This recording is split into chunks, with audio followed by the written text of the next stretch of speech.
Ada beberapa prinsip dari RPJM Desa. Yang pertama, ini terkait dengan pemberdayaan. Yang kedua, partisipatif. Yang ketiga, berpihak kepada masyarakat. Yang keempat, terbuka. Yang kelima, akuntabel. Yang keenam, efisien. Yang ketujuh, efektif. Dan terakhir, tentunya yang kedelapan, berkelanjutan. Desa bicara. Desa bicara. Desa bicara. Desa bicara. Hai kawan, kembali lagi di channel YouTube Desa Bicara. Kali ini kami dari Desa Bicara ingin mendiskusikan satu proses perencanaan pembangunan di desa. Nah, ada banyak sebenarnya proses perencanaan pembangunan yang kita kenal. Ada RPJMDes, ada RKPDes. Nah, yang ini mungkin berkaitan dengan RPJMDes karena ada beberapa desa, baik itu di Jawa maupun desa kawan-kawan yang ada di Sumatera dan Kalimantan, Sulawesi maupun di Papua gitu ya, sudah melakukan pemilihan kepala desa. Kebetulan di daerah istimewa Yogyakarta, Kabupaten Bantul sudah melaksanakan pemilihan kepala desa secara serentak. Begitu juga dengan di Kabupaten Sleman sudah melakukan pemilihan kepala desa. Nah, kami dari Desa Bicara ingin kembali mengingatkan, ingin membagi informasi terkait dengan perencanaan pembangunan di desa yang dibutuhkan untuk 6 tahun ke depan atau pasca terlaksananya pemilihan dan pelantikan kepala desa, atau juga mungkin kawan-kawan yang di Kalimantan atau di Sumatera baru akan melaksanakan pemilihan kepala desa serentak ini mungkin di tahun ini, di tahun 2021.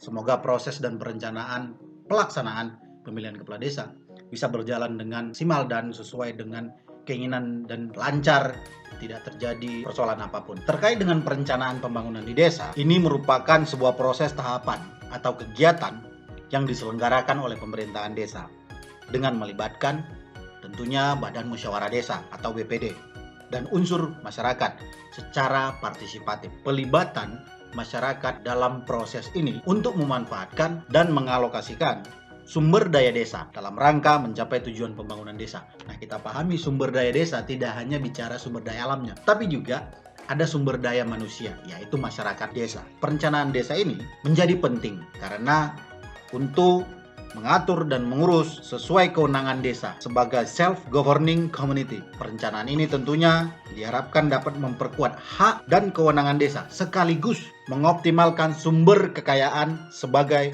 modal utama desa dalam membangun. Ini mengapa desa perlu sebuah perencanaan. Tentu dalam proses perencanaan desa ini harus ada keberpihakan kepada masyarakat, baik itu masyarakat miskin, baik itu masyarakat yang rentan di desa, atau mungkin teman-teman marginal yang ada di desa. Itu mengenai perencanaan, mengapa desa membutuhkan perencanaan. Nah, dalam konteks ini kemudian salah satunya adalah RPJMDes. Nah, RPJMDes ini merupakan kegiatan pembangunan desa untuk jangka waktu 6 tahun ke depan pasca kepala desa dilantik. RPJMDes ini sendiri memuat visi dan misi kepala desa, rencana penyelenggaraan pemerintahan desa, pelaksanaan pembangunan desa, serta pembinaan kemasyarakatan, pemberdayaan masyarakat, dan juga kebijakan pembangunan di desa. Jadi memang RPJMDes ini dirumuskan berdasarkan visi dan misi kepala desa sewaktu pemilihan kepala desa kemarin. Makanya dalam pelaksanaan pemilihan kepala desa bukan hanya persoalan siapa yang akan jadi kepala desa. Harapannya kawan-kawan bisa melihat visi dan misi yang dibawa oleh para calon kepala desa. Selanjutnya, RPJMDes ditetapkan melalui peraturan desa.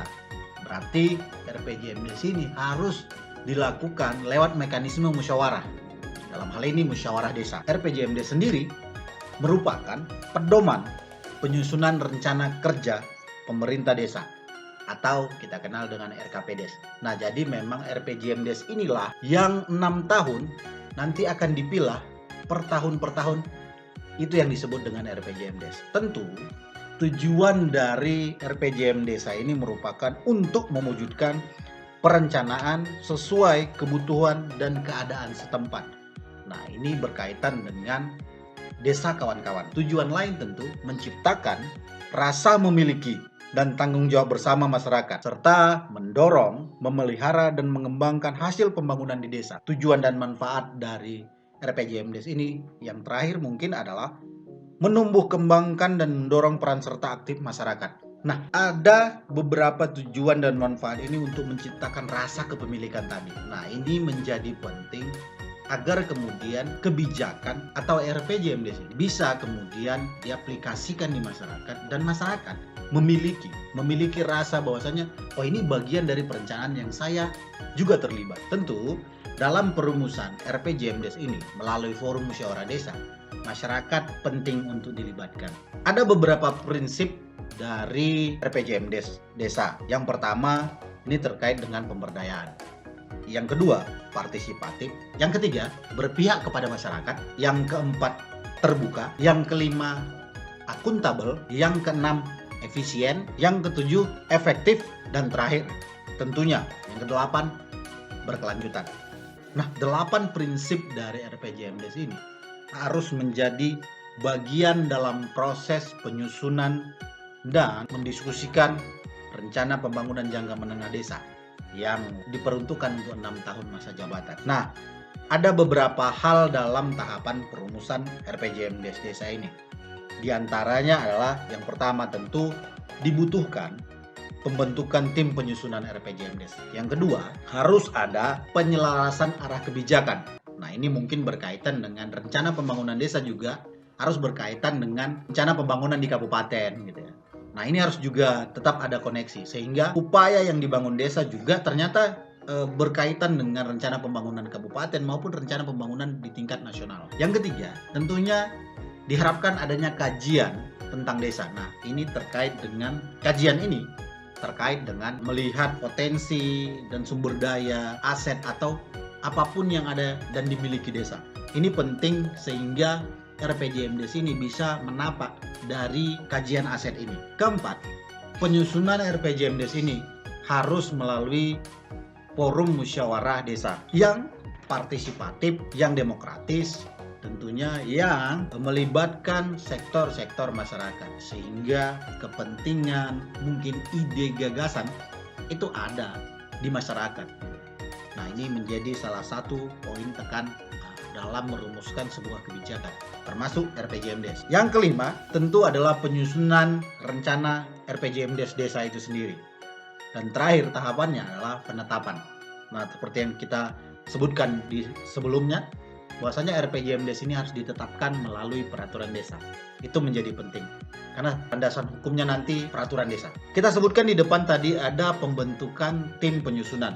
Nah, mungkin kawan-kawan di desa bertanya siapa sih tim ini dan siapa yang membentuk gitu. Nah, kami dari Desa Bicara ingin menyampaikan bahwasanya tim ini sebenarnya dibentuk oleh kepala desa gitu ya, karena dia punya kepentingan yang besar dalam menjabarkan visi dan misinya dalam RPJMDes desa untuk 6 tahun ke depan. Beberapa struktur tim penyusun diantaranya ada pembina gitu ya. Pembina ini biasanya kepala desa itu sendiri yang terpilih. Ada ketua tim ini sekretaris desa. Ada sekretaris tim, yaitu bisa dari ketua lembaga pemberdayaan masyarakat.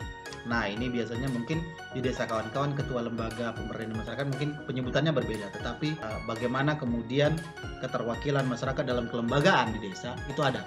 Nah, orang ini nanti yang akan menjadi sekretaris. Nah, dibutuhkan juga anggota. Ada beberapa anggota, misalkan bisa dari perangkat desa, lembaga permasyarakatan lainnya atau kelembagaan masyarakat. Ada juga misalkan boleh dari kader desa atau kader pemberdayaan masyarakat desa. Dan tentunya unsur masyarakat yang juga di dalamnya tim ini harus memperhatikan juga harus ada keterlibatan perempuan. Nah, itu menjadi penting karena perencanaan pembangunan 6 tahun ke depan kan tidak mungkin bias perempuan di desa. Apalagi saat ini kemudian Kementerian Desa mendorong mempertimbangkan peran perempuan di desa. Kami juga dari Desa Bicara mengharapkan selalu harus ada kader perempuan desa atau kemudian dalam perumusan kebijakan perempuan di desa harus terlibat. Untuk waktu dari tim penyusunan ini tentunya RPJM desa harus sudah ditetapkan 3 bulan setelah kepala desa dilantik. Jadi misalkan kalau contoh nih di kawan-kawan di Kabupaten Bantul misalkan melaksanakan pemilihan kepala desanya itu di 27 Desember tahun 2020 kemarin. Maka setelah dilantik di Januari, minimal April, RPJM Desa untuk 6 tahun ke depan harus sudah memiliki itu. Tentu dibutuhkan data-data dan informasi pendukung untuk merumuskan RPJM Desa ini. Ada beberapa data yang mendukung memang dan harus ada dan disiapkan dalam merumuskan RPJM Desa ini. Yang pertama tentu adalah visi dan misi dari kepala desa. Nah, makanya pemilihan kepala desa itu juga penting karena harus ada visi dan misi. Yang kedua, ada profil desa. Profil desa ini biasanya di desa kawan-kawan itu biasanya punya profil desa yang menggambarkan baik itu kependudukan maupun alam maupun kebijakan atau ekonomi, sosial dan mungkin ada data politik di situ kan gitu. Nah, itu menjadi penting menjadi data desa. Yang ketiga adalah arah kebijakan pembangunan. Nah, seperti yang kami sampaikan sebelumnya, tentu data pendukung ini akan kita cari atau kawan-kawan akan coba kelola dari pemerintah kabupaten atau pemerintah kota agar upaya perencanaan pembangunan desa juga sesuai dengan rencana pembangunan di kabupaten maupun kota. Yang berikutnya adalah ada rekapitulasi data ide gagasan yang berasal dari dusun. Jadi, sebelum RPJM didiskusikan di musyawarah desa, harusnya ada tahapan penyaringan aspirasi gitu lah, di tingkatan dusun. Nah, ini menjadi penting. Data dukungan baik itu gagasan, rencana yang disampaikan oleh masyarakat melalui musyawarah di dusun itu menjadi salah satu bahan yang digunakan untuk merumuskan RPJM desa. Yang berikut tentu adalah dibutuhkan kemudian RPJM desa yang tahun sebelumnya atau dari pemerintah desa yang sebelumnya. Ini untuk bahan evaluasi dan melihat apa yang harus dilakukan ke depannya. Dari sana kan bisa juga dilihat sebagai bahan tentunya, bahan pendukung. Selanjutnya dibutuhkan data-data lain yang relevan dengan potensi dan permasalahan yang ada di desa. Tentu juga hasil dari tim penyusunan ini harus dikaji kembali, harus dilihat lagi gitu. Ada layer kemudian setelah dirumuskan oleh tim perumus harus dikaji dari tim perencanaan desa, juga harus dikaji dari tim penyusunan RKP desa dan tentu harus dikaji dari tim penyelenggaraan musyawarah pembangunan desa.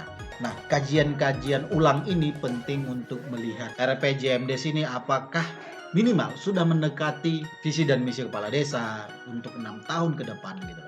Nah, ini sangat dibutuhkan. RPJM desa ini sebenarnya masih bisa diubah.